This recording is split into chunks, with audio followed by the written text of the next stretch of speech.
নমস্কার, আপনারা দেখছেন আরোগ্য সূত্র।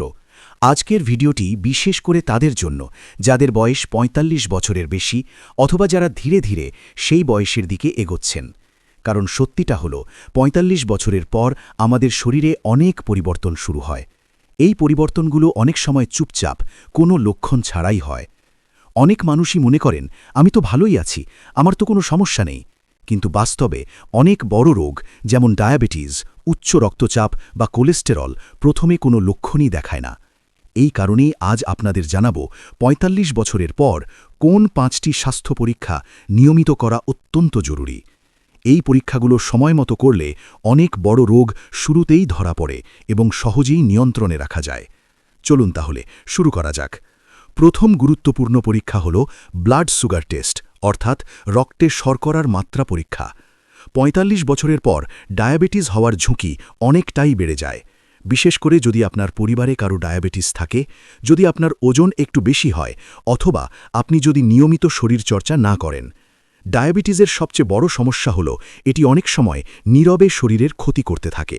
চোখ, কিডনি, নার্ভ এবং হার্ট সব জায়গাতেই এর প্রভাব পড়ে।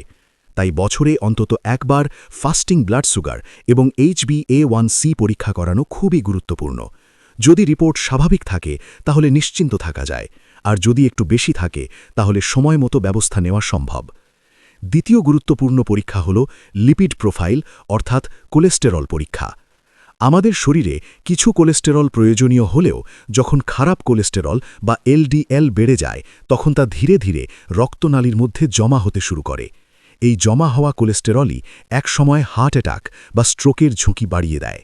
সমস্যা হল উচ্চ কোলেস্টেরলেরও সাধারণত কোনো লক্ষণ থাকে না, তাই অনেক মানুষ বুঝতেই পারেন না যে তাদের শরীরে এই সমস্যা তৈরি হচ্ছে। সেজন্য বছরে অন্তত একবার লিপিড প্রোফাইল টেস্ট করা খুবই জরুরি।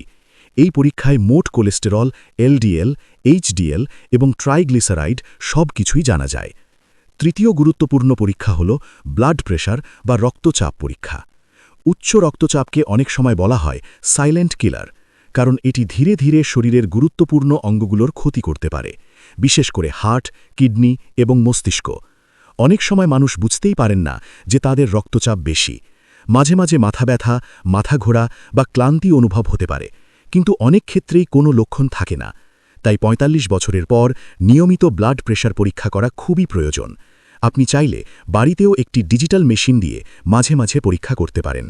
যদি দেখা যায় রক্তচাপ একটু বেশি, তাহলে ডাক্তারের পরামর্শ অনুযায়ী জীবনযাত্রায় কিছু পরিবর্তন করলে এবং প্রয়োজনে ওষুধ নিলে এটি সহজেই নিয়ন্ত্রণে রাখা যায়। চতুর্থ গুরুত্বপূর্ণ পরীক্ষা হল চোখের পরীক্ষা। আমাদের চোখ শরীরের অত্যন্ত গুরুত্বপূর্ণ অঙ্গ, কিন্তু বয়স বাড়ার সঙ্গে সঙ্গে চোখের বিভিন্ন সমস্যা দেখা দিতে পারে। ৪৫ বছরের পর অনেকেরই চোখে কম দেখা, ঝাপসা দেখা বা আলোতে সমস্যা শুরু হতে পারে। এছাড়াও কিছু গুরুতর রোগ যেমন গ্লকোমা বা ম্যাকুলার ডিজেনারেশন ধীরে ধীরে তৈরি হতে পারে। এই ধরনের সমস্যাগুলো যদি শুরুতেই ধরা পড়ে তাহলে চিকিৎসার মাধ্যমে অনেকটাই নিয়ন্ত্রণ করা সম্ভব। তাই বছরে অন্তত একবার সম্পূর্ণ চোখের পরীক্ষা করানো খুবই গুরুত্বপূর্ণ। পঞ্চম গুরুত্বপূর্ণ পরীক্ষা হল ভিটামিন ডি এবং ভিটামিন B12 পরীক্ষা। এই দুটি ভিটামিন আমাদের শরীরের জন্য অত্যন্ত গুরুত্বপূর্ণ। ভিটামিন ডি আমাদের হাড় এবং ইমিউন সিস্টেমকে শক্তিশালী রাখতে সাহায্য করে, আর ভিটামিন B12 আমাদের নার্ভ এবং রক্ত তৈরিতে গুরুত্বপূর্ণ ভূমিকা পালন করে। বর্তমানে অনেক মানুষের মধ্যেই এই দুটি ভিটামিনের ঘাটতি দেখা যাচ্ছে। এর ফলে ক্লান্তি, দুর্বলতা, শরীর ব্যথা অথবা নার্ভের সমস্যা পর্যন্ত হতে পারে। যদি পরীক্ষায় দেখা যায় এই ভিটামিনগুলোর ঘাটতি রয়েছে, তাহলে খুব সহজেই সাপ্লিমেন্ট বা খাবারের মাধ্যমে তা পূরণ করা যায়। এখন হয়তো আপনার মনে প্রশ্ন আসতে পারে, এই সব পরীক্ষা কি সবাইকে করাতে হবে? এর উত্তর হল, সবাইকে একসাথে সব পরীক্ষা করতেই হবে এমন নয়, কিন্তু ৪৫ বছরের পর ডাক্তারের পরামর্শ অনুযায়ী নিয়মিত স্বাস্থ্য পরীক্ষা করা অত্যন্ত গুরুত্বপূর্ণ। কারণ আমরা অনেক সময় শরীরের ছোটখাটো লক্ষণগুলোকে গুরুত্ব দিই না, কিন্তু সেই ছোট লক্ষণই অনেক সময় বড় সমস্যার শুরু হতে পারে। যদি আমরা সময়মতো পরীক্ষা করি তাহলে অনেক রোগ শুরুতেই ধরা পড়ে এবং খুব সহজেই নিয়ন্ত্রণে রাখা যায়। এর পাশাপাশি কিছু সহজ অভ্যাসও আমাদের সুস্থ থাকতে সাহায্য করে। প্রতিদিন অন্তত ৩০ মিনিট হাঁটা বা হালকা ব্যায়াম করা, সুষম ও স্বাস্থ্যকর খাবার খাওয়া, পর্যাপ্ত ঘুম নেওয়া এবং অতিরিক্ত মানসিক চাপ এড়িয়ে চলা, এই অভ্যাসগুলো আমাদের শরীরকে অনেকটাই সুস্থ রাখে। মনে রাখবেন, সুস্থ থাকা মানে শুধু রোগ না থাকা নয়, সুস্থ থাকা মানে হলো শরীর ও মন দুটোই ভালো থাকা। তাই নিজের শরীরের যত্ন নেওয়া আমাদের প্রত্যেকের দায়িত্ব। আজকের ভিডিও থেকে যদি আপনারা নতুন কিছু জানতে পারেন, তাহলে অবশ্যই এই তথ্যটি আপনার পরিবার এবং বন্ধুদের সঙ্গে শেয়ার করুন, কারণ অনেক সময় একটি ছোট্ট সচেতনতাই কারো জীবন বাঁচাতে পারে। আপনারা দেখছিলেন আরোগ্য সূত্র। সুস্থ থাকুন, সচেতন থাকুন। ধন্যবাদ।